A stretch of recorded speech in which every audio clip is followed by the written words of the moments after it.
May 27, 1944. Camp Trinidad, Colorado. The afternoon sun beat down on the high desert plain, turning the dust gold and the air dry enough to crack lips and parch throats. Obergefreiter Franz Müller stood at the edge of what Americans called a baseball diamond, a peculiar geometric arrangement of dirt and grass that made no sense to him, holding a wooden bat that felt foreign in his hands.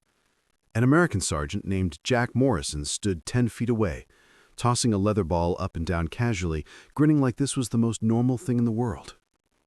"Come on, Fritz," Morrison called out, using the nickname Americans gave to all German prisoners. "Swing like you mean it. Pretend the ball is Hitler's head if it helps." The joke, translated haltingly by a German-American interpreter, landed with uncomfortable weight. Franz didn't know whether to laugh or be offended, or simply marvel at the strangeness of standing in an enemy prison camp, holding a bat, being invited to play a game by soldiers who 6 months ago had been shooting at men like him across French hedgerows. Behind him, 24 other German prisoners of war stood in various states of confusion and curiosity. Some were eager, already warming up their throwing arms, embracing this bizarre American custom with the enthusiasm of men starved for activity. Others remained skeptical, certain this was some elaborate humiliation, a trick designed to mock them before the real punishment began.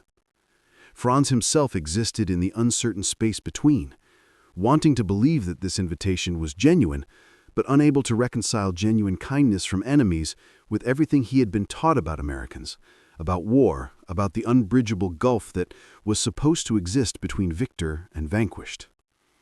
The bat felt heavy. The sun felt warm. Morrison wound up to pitch, and in that moment, Franz Müller, veteran of the Africa Corps, survivor of Al Alamein in Tunisia, prisoner of the United States for 8 months, stood at the intersection of two realities, the one he had been taught to expect, and the one he was actually living.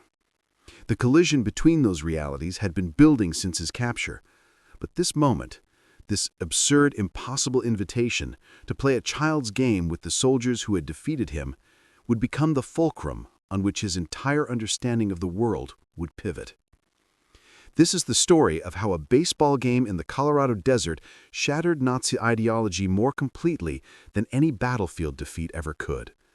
How the simple act of Americans treating enemies like humans demolished years of propaganda about racial superiority and American barbarism. How prisoners who arrived expecting death or torture instead found themselves running bases and learning to slide. And how the psychological transformation that began on a dusty baseball diamond in 1944 would reshape Germany's relationship with America for generations. Sometimes the most devastating victories are won not with weapons, but with an invitation to play. Franz Müller had surrendered in Tunisia in May 1943, part of the final collapse of the Africa Corps, when 275,000 German and Italian soldiers found themselves trapped between Montgomery's 8th Army and American forces that had invaded from the west.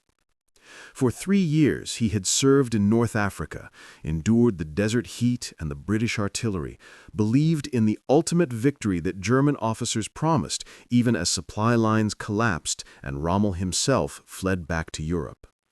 When the end came, it came quickly. His unit, out of ammunition and water, surrounded and cut off, had no choice but surrender or die. Franz chose life, though he expected that choice to be temporary. He had been taught that Americans took few prisoners, that they were racially inferior mongrels incapable of the discipline required for proper prisoner management, that capture meant torture or execution once whatever intelligence value he possessed had been extracted. The first surprise came within hours. American soldiers processed prisoners with bureaucratic efficiency that exceeded anything Franz had experienced in the Wehrmacht. Identification documented, photographs taken, medical attention provided for wounds without hesitation or cruelty. Food, actual food, not scraps, distributed in quantities that stunned men who had been on reduced rations for months. The second surprise came during the sea voyage to America. Franz and several thousand other prisoners traveled on Liberty ships returning empty from supply runs to North Africa. The ships that had delivered tanks and ammunition and food to Allied forces now carried human cargo, enemy soldiers being shipped to internment in the American heartland, far from any possible rescue or escape. The crossing took 3 weeks. 3 weeks of adequate food, of professional treatment from American sailors, of conditions that were crowded but not deliberately cruel. Franz kept waiting for the facade to drop, for the real American character to reveal itself in violence or deprivation. It never did. Americans seemed almost indifferent to their prisoners, not friendly exactly, but not hostile either. Just efficient, mechanical, following procedures that treated prisoners as problems to be solved rather than enemies to be punished. The American coastline appeared on April 3, 1943, Norfolk, Virginia. A harbor so vast, so crowded with ships that it made German ports look provincial. Franz counted vessels until he lost count, then simply stared at the industrial capacity on display. If America could spare ships to transport prisoners comfortably, if they had harbors this size, if they operated with this level of organization, then the war was already lost, wasn't it? Unteroffizier Klaus Weber, who shared Franz's train car, kept a secret diary despite regulations prohibiting it. His entries from the journey capture the cognitive dissonance that many prisoners experienced. April 7, 1943. 4th day on American train. We passed through a city last night, St. Louis, the guard said. The lights were so bright I could read by the glow coming through the window. No blackout restrictions. No fear of bombing. They act as if there is no war, as if young American men aren't dying in Europe and the Pacific. How can they be so casual? How can they have so much to spare? We were told America was exhausted, on the verge of economic collapse. I see no evidence of this. I see only wealth beyond measure. Camp Trinidad sat on the high plains of southeastern Colorado, built in early 1943 specifically to house German prisoners. The camp could accommodate up to 3,000 men in wooden barracks that were clean, heated in winter, and equipped with electric lights and plumbing that most German villages lacked. When Franz arrived in April 1943, the camp was still being completed. He watched American construction crews working with speed and efficiency that seemed wasteful. Why build prisoner camps to such high standards? Why provide amenities for enemies? The answer, he would learn, was both practical and ideological. Practical because well-treated prisoners were easier to manage, more cooperative, less likely to attempt escape or cause disciplinary problems. Ideological because Americans believed their treatment of prisoners reflected their civilization's superiority, proof that democratic values produced better outcomes than fascist cruelty. But Franz didn't understand that yet. He simply experienced the reality. 3 meals a day, adequate portions, quality that exceeded Wehrmacht rations. Medical care that actually healed rather than merely stabilizing soldiers for return to combat. Work assignments that were structured but not brutal. Prisoners could volunteer for agricultural labor in nearby farms, receiving small wages in camp scrip that could purchase cigarettes, candy, and toiletries from the camp canteen. The canteen itself was a revelation, a small store where prisoners could buy items that had been luxuries or unavailable in wartime Germany. American cigarettes, Coca-Cola, chocolate, magazines and books. The concept of paying prisoners for their work so they could purchase non-essential items seemed absurd to men from a military culture where soldiers existed to serve, not to be catered to. By summer 1943, Franz had settled into camp routine with a mixture of confusion and reluctant acceptance. The conditions were better than he had lived as a soldier.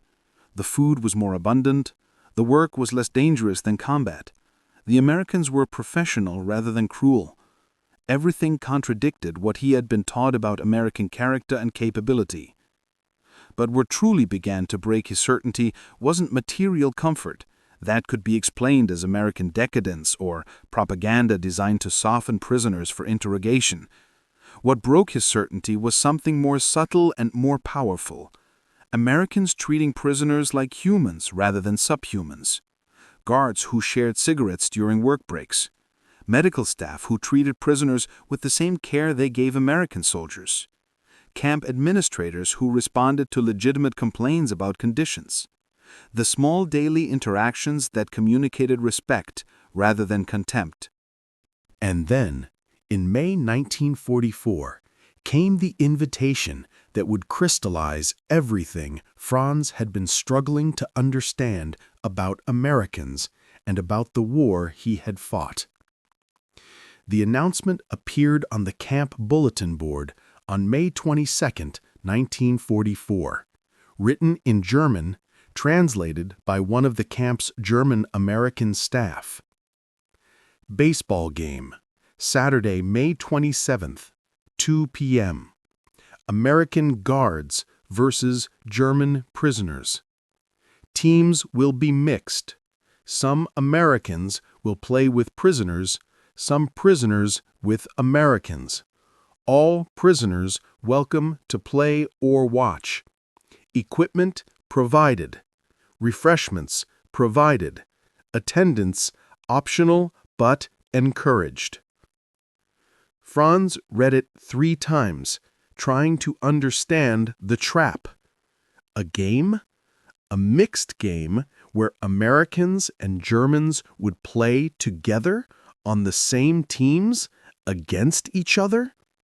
Not segregated, not structured as humiliation, but as sport? Recreation? Fellowship? It's psychological warfare, insisted Feldwebel Otto Schneider, one of the more resistant prisoners who maintained that American kindness was elaborate deception. They want to make us soft, make us forget we are soldiers. We should refuse. Playing games with the enemy as collaboration. But Unteroffizier Weber disagreed. We are already collaborating by eating their food, sleeping in their barracks, working in their fields. What difference does a game make? Besides, I'm curious. I want to understand these Americans. They don't make sense. Maybe playing with them will help us understand. The debate consumed the barracks for days. Some prisoners viewed participation as betrayal. How could they play games with men whose comrades had killed their comrades? Others were simply curious about baseball, this strange American sport that guards seemed obsessed with, constantly playing catch or listening to broadcasts of professional games on the radio. Franz found himself in the curious category. He wasn't particularly ideological. He had served because German men served, because the alternative was social shame and legal consequences, because he had believed Germany's cause was defensive, even if he hadn't fully embraced Nazi racial ideology. 8 months of American captivity had already shaken much of what he had been taught. A baseball game seemed harmless enough, and if it was some elaborate humiliation, well, he had survived worse. May 27th arrived with clear skies and temperatures climbing into the 80s. The baseball diamond had been prepared carefully, bases laid out, pitcher's mound shaped, outfield grass cut short. American guards had gathered equipment, bats, balls, gloves, even uniforms, in different colors to distinguish teams. The care they had taken suggested this was genuine, not theater designed to humiliate. Approximately 60 prisoners showed up, split between those willing to play and those who came to watch with skeptical curiosity. The American contingent included guards, administrative staff, even Captain Robert Harrison, the camp commander, who insisted on playing despite being nearly 50 years old. Sergeant Jack Morrison, who had been assigned to organize the game, gathered everyone in the outfield and explained the rules through an interpreter. Franz, whose English was minimal, struggled to follow the explanation. Baseball made no sense. Why was the field shaped this way? Why did you run in a circle? Why did the defense spread out across the field while only one person batted at a time? The rules seemed arbitrary, the strategy opaque. But Morrison was patient. He demonstrated by playing a practice inning, Americans only, showing prisoners how the game worked. The bat connects with the ball, you run to first base. The defense catches the ball, you're out. Get around all the bases, you score a run. The team with the most runs wins. Simple in concept, Franz supposed, though the execution seemed complex. But what struck him more than the rules was Morrison's enthusiasm. He genuinely loved this game. He explained it with passion, demonstrated with joy, seemed genuinely eager to share it with prisoners who were supposed to be his enemies. "All right," Morrison said, clapping his hands together. "Let's pick teams. We're mixing it up. Americans and Germans together on both teams.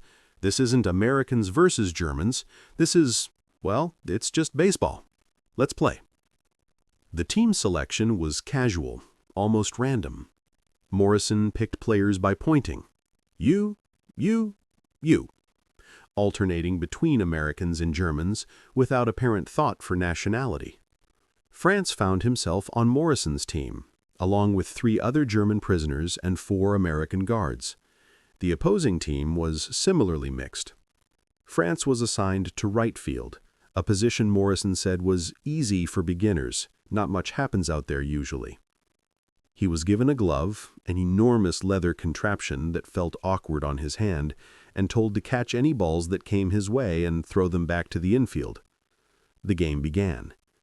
An American on the opposing team batted first, connecting solidly with the ball and sending it flying toward left field, where a German prisoner named Hans Zimmermann caught it cleanly. "Out!" Morrison shouted with delight. "Great catch, Hans!" The enthusiasm was infectious. Within minutes, the tension that had marked the gathering began to dissolve. Germans who caught balls received the same praise as Americans. Americans who made errors were teased gently by their German teammates. The game created its own reality, a space where nationality mattered less than whether you could hit or catch or throw. Franz's first at-bat came in the second inning. He stepped up to the plate, gripping the bat the way Morrison had demonstrated, feeling ridiculous in front of 60 watching men. The American pitcher, a young private named Tommy Chen, threw gently, clearly not trying to strike Franz out, but to give him a hittable pitch. Franz swung and missed completely. Laughter, but not cruel laughter, encouraging laughter. "That's okay," Morrison called from first base, where he was coaching. "Everybody misses at first. Wait for your pitch." The second pitch came. Franz swung again, and this time connected. A weak grounder that dribbled towards shortstop, but it was contact. He ran toward first base, not sure he was doing it right, and heard Americans shouting, "Run! Run! Faster!" encouraging him as if his success mattered to them. He was thrown out easily, but Morrison slapped him on the back as he returned to the bench. "Good contact. Next time you'll get on base." Next time. As if there would be a next time. As if this wasn't a one-time performance designed to humiliate. As if Franz was becoming a baseball player rather than remaining a prisoner being mocked. The game continued for 2 hours. The score didn't particularly matter. Franz lost track somewhere around the 4th inning, and nobody else seemed to care much either. What mattered was the experience. Germans learning to slide into bases. Americans patiently teaching the rules. Mixed nationality teams celebrating when someone made a good play, regardless of which uniform they wore. In the 6th inning, Hans Zimmermann hit a solid line drive that soared over Morrison's head in center field. Hans ran the bases while both Germans and Americans cheered. He slid into home plate, not gracefully, more of a controlled fall, and scored a run.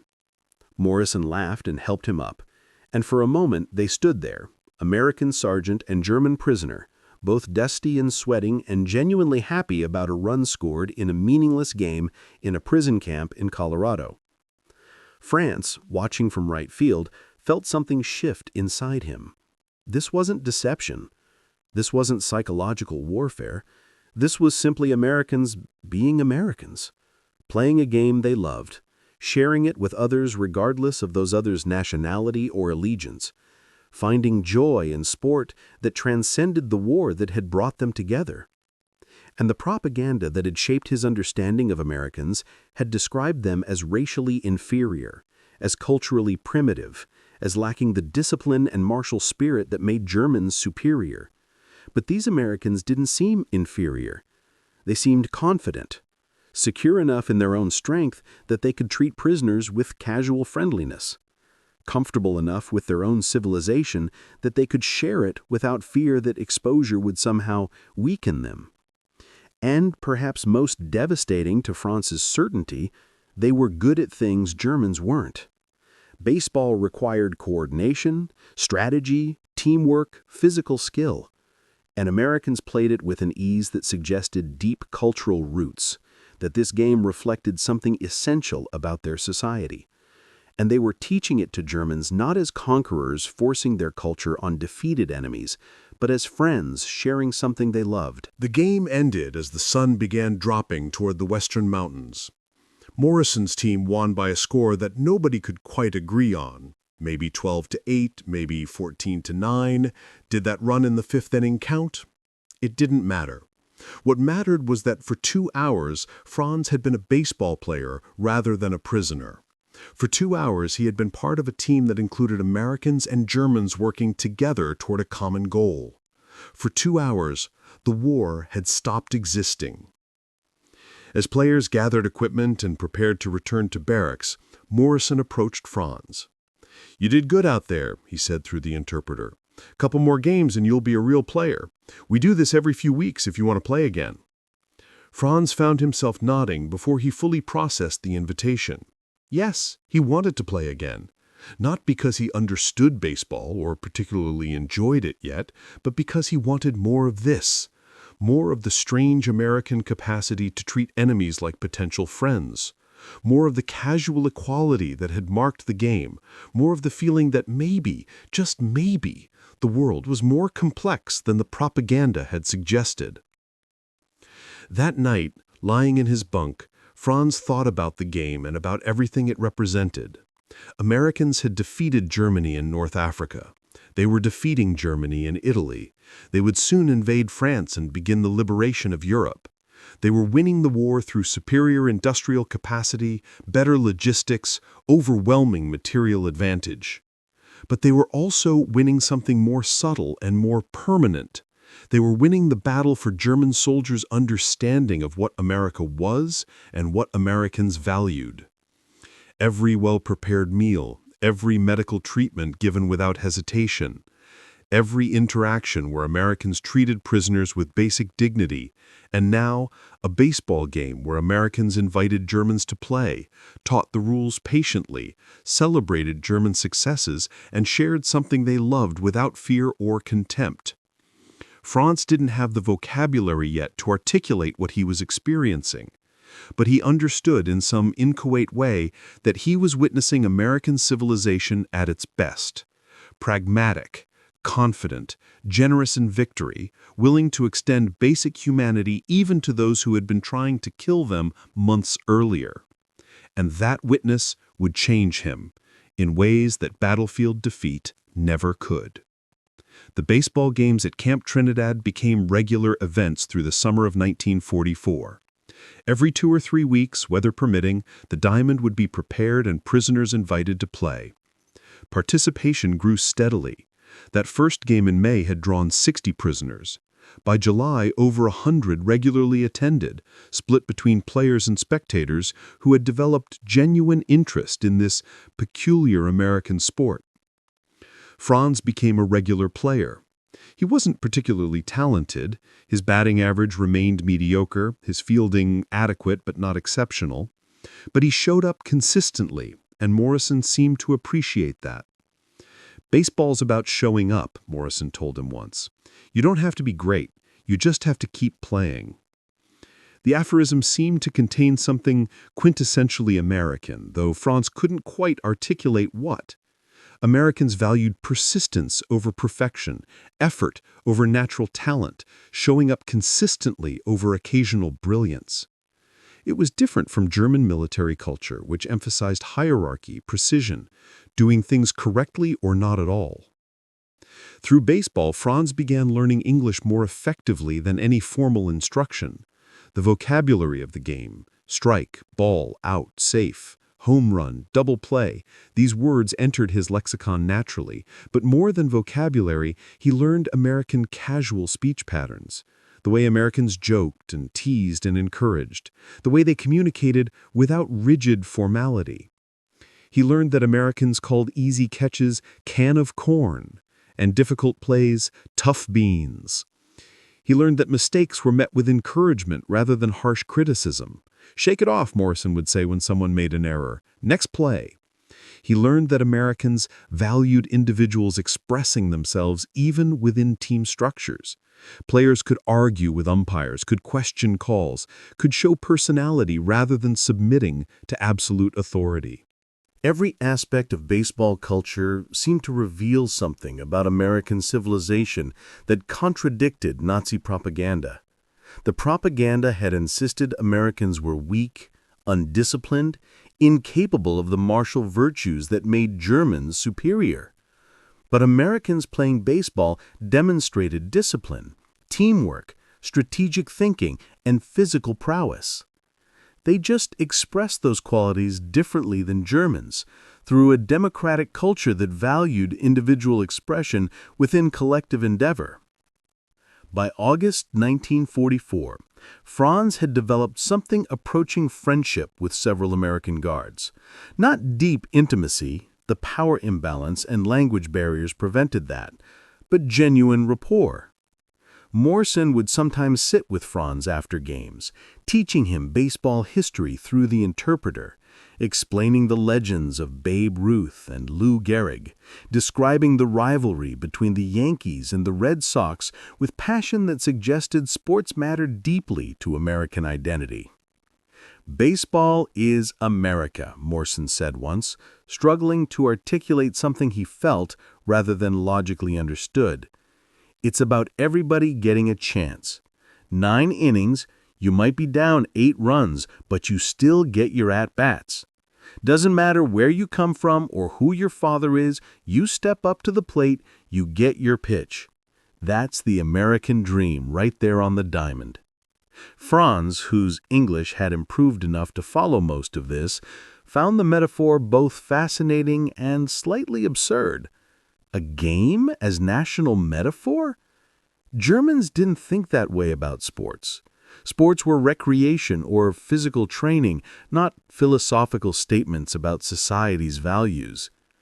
But Americans seemed to genuinely believe that baseball reflected something essential about their culture.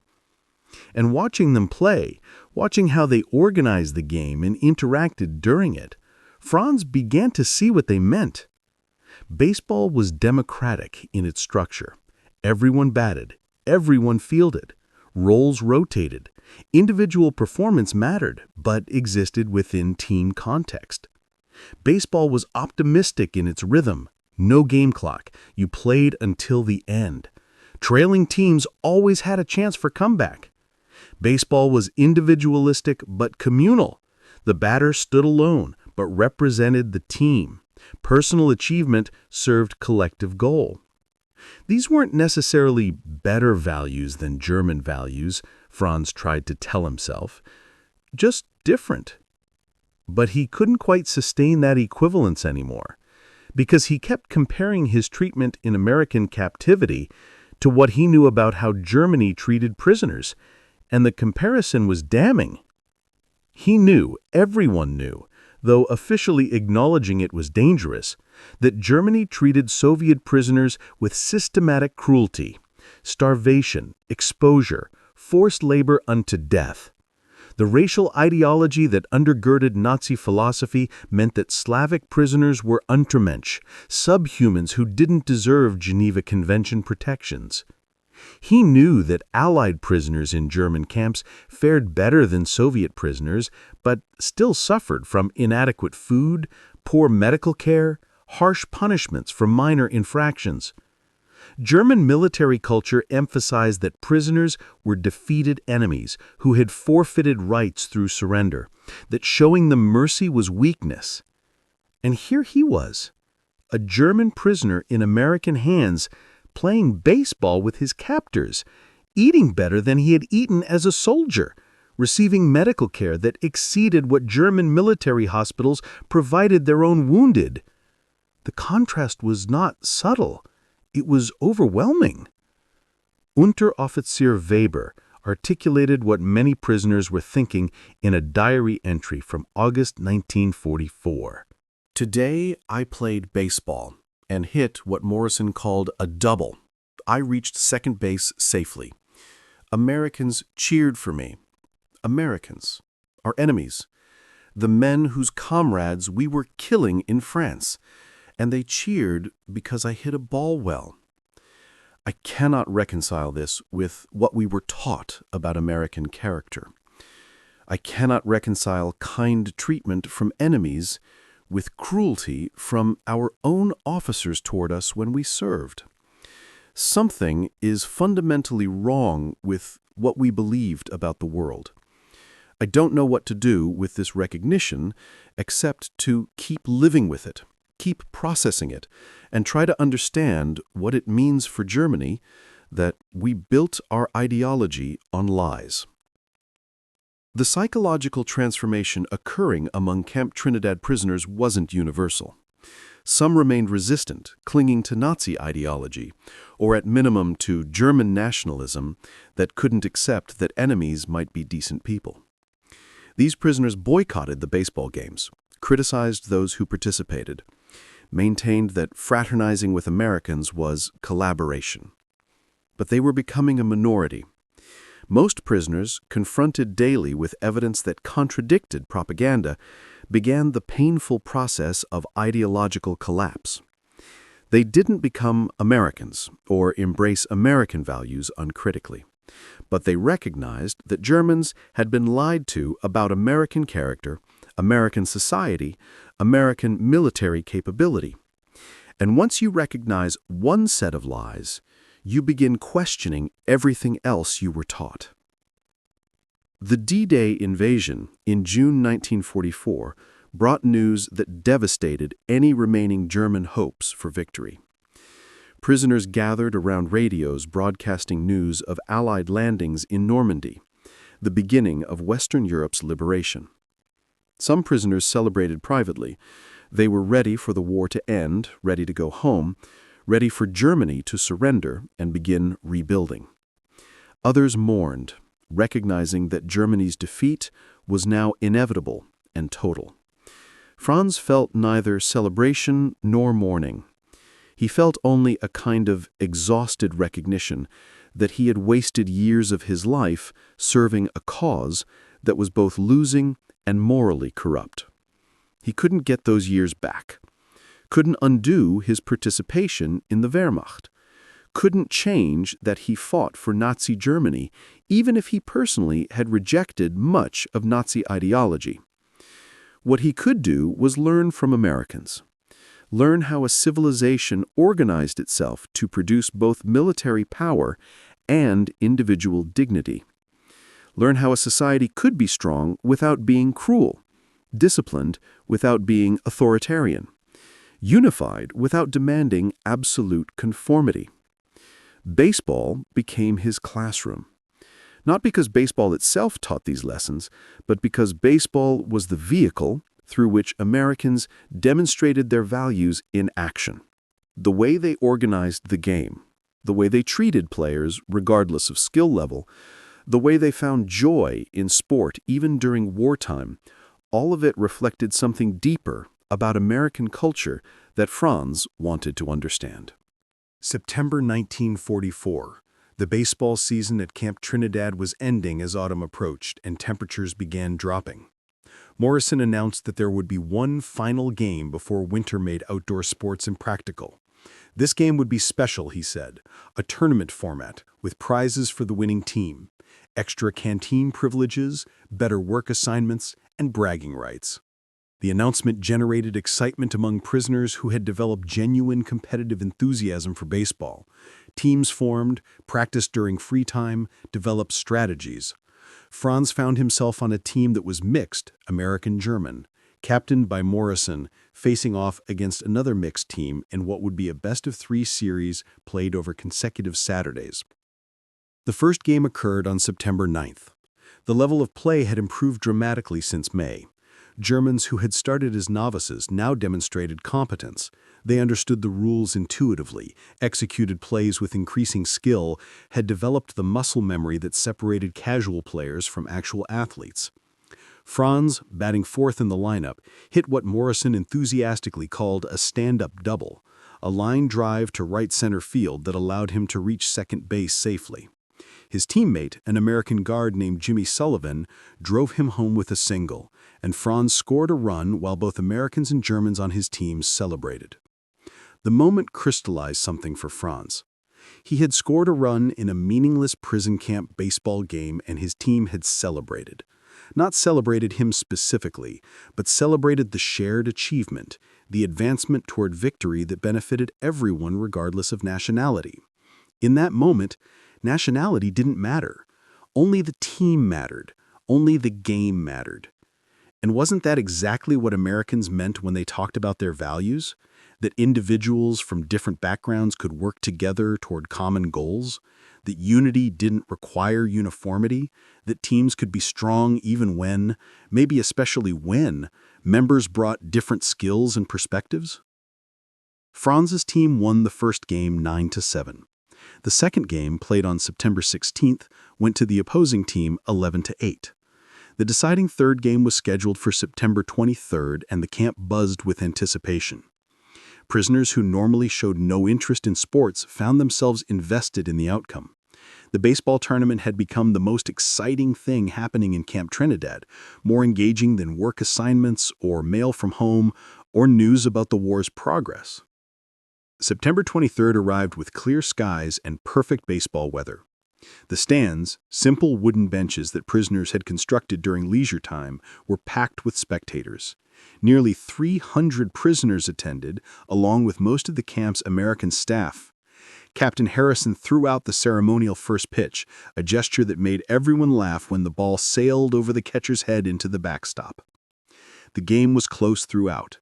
Franz's team took an early lead, fell behind in the middle innings, then rallied in the seventh inning to tie the score. In the ninth inning, with the score tied 6-6, Hans Zimmerman hit a long fly ball to left field that cleared the fence, what Americans called a home run. Hans circled the bases while both teams cheered, crossed home plate, and was mobbed by teammates who celebrated as if they had won the World Series rather than a prison camp tournament. Final score, Franz's team 7, opposing team 6. Morrison was jubilant, hugging teammates indiscriminately, German and American alike. "That's how you finish," he shouted. "That's baseball. That's America." The hyperbole was absurd, and yet Franz understood what Morrison meant. The game had demonstrated something about American values: competitiveness balanced with sportsmanship, individual achievement within team context, joy and victory without cruelty toward losers, shared experience transcending artificial divisions. As players gathered afterward to shake hands, another American custom that had seemed strange at first but now felt natural, Franz found himself face-to-face with Morrison. The sergeant extended his hand, Franz shook it, and Morrison said something in English that Franz's improving language skills allowed him to understand. "You're a good ball player, Franz. Good teammate. I'd play with you any time." The compliment landed with unexpected weight. Morrison wasn't just praising Franz's athletic ability. He was acknowledging shared humanity, shared experience, the relationship they had built through these games. He was saying that nationality mattered less than character, that former enemies could become teammates, that the war that had brought them together didn't have to define their relationship forever. Franz nodded, not trusting himself to speak without emotion showing, and said simply, "Thank you." That evening, as prisoners celebrated in the barracks, Weber wrote in his diary, September 23rd, 1944. "We won the baseball tournament. We, a mixed team of Americans and Germans, defeated another mixed team in a close game. I keep using that word, we. When did American guards become we instead of them? When did I start thinking of Morrison and Sullivan as teammates rather than enemies? When did playing a game together become more important than the war that separated our nations? I don't have answers, but I recognize that something profound has shifted. Americans defeated us militarily, captured us, brought us to their country. And then they taught us their game, invited us to play, treated us as equals on the field even though we are prisoners and they are guards. This generosity in victory, this confidence that allows them to share rather than dominate, this democracy that extends even to baseball games in prison camps, this is more powerful than any weapon they use to defeat us in battle. We cannot defeat this. Not militarily, because their industrial capacity is overwhelming. But more importantly, we cannot defeat it ideologically, because their approach actually works better than ours.